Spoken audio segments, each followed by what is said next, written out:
war es der erste öffentliche Wettbewerb, der quasi unter Aufsicht der Öffentlichkeit juriert wurde. Was man hier sieht.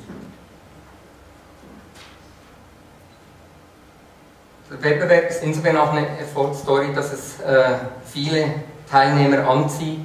Hier bei der Ausgabe des offenen Wettbewerbs der Kalkbreite, auf das ich nachher noch zu sprechen komme. Man hat dann auch ein Tool entwickelt, das während dem Wettbewerb schon den Architekten erlaubt hat, die Nachhaltigkeit, die Wirtschaftlichkeit zu überprüfen.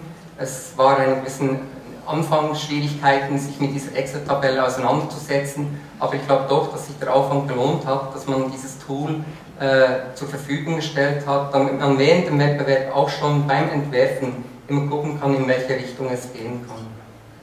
Auch das quasi zeigt, dass die Vorbereitungen eines Wettbewerbs sehr viel Zeit auch beanspruchen, weil man kann nicht einfach alle paar Jahre einmal einen Wettbewerb durchführen und dann denken, damit hat es sich getan.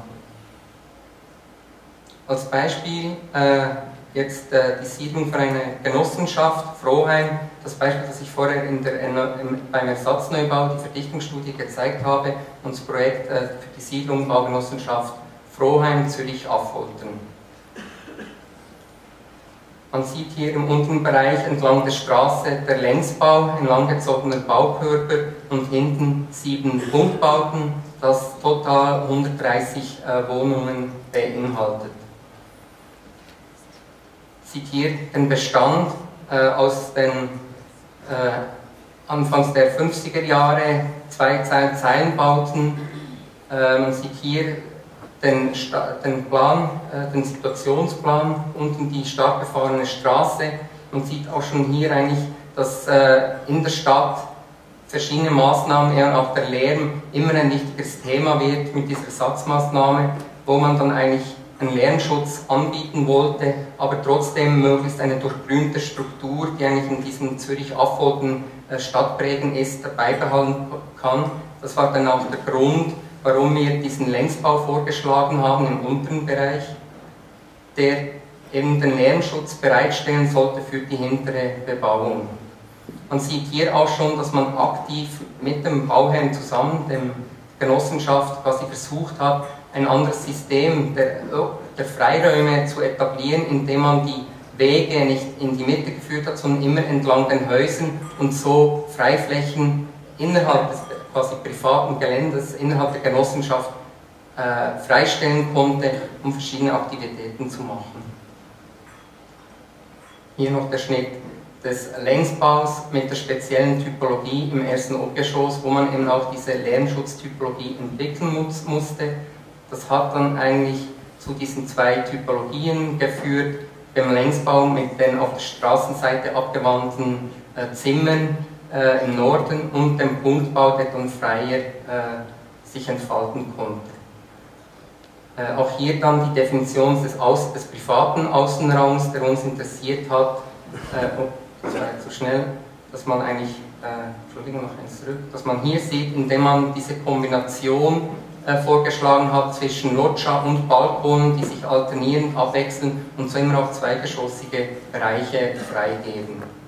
Dann eigentlich hier das Bild vom Nachbarn, wo man eigentlich sieht, da ist noch Baustelle, aber eigentlich auch, dass der Freiraum aktiv bewirtschaftet wurde und auch mit diesem Spielplatz, großen Spielplatz, eben auch Aktivitäten für das ganze Quartier quasi bereitgestellt wurden.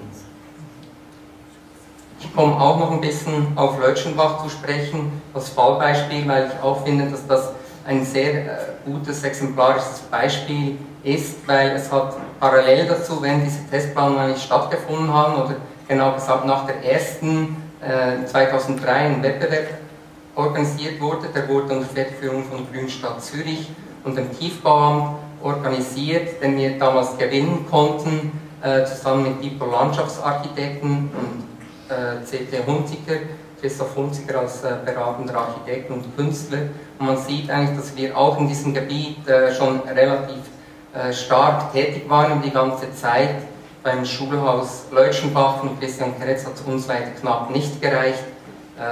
Sonst hätten wir da jetzt auch ein schönes, billigeres Schulhaus.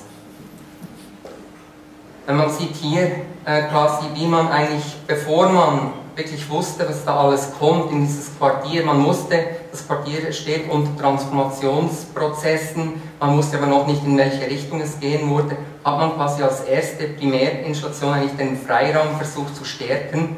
Es ging hauptsächlich um den Park, dass man hier quasi in dieser unsicheren Gebiet, man sieht hier, wusste man, dass das Areal für das Fernsehen, dass das bleiben wird, diese Achse, die schon gezeigt wurde von Beatrice Ebbi mit den Bürobauten, der Rest war eigentlich eher der vage, dass man hier mal so installiert diesen Platz und eigentlich als Rückgrat und Beitrag so diese Allee eingeführt haben, die so ein erstes Zeichen geben sollte, dass sich hier dieses Quartier im Umbruch befindet. Sieht man hier diesen Park, den man etabliert hat, bevor man eigentlich genau wusste, was alles geschehen war, in welcher Höhe, was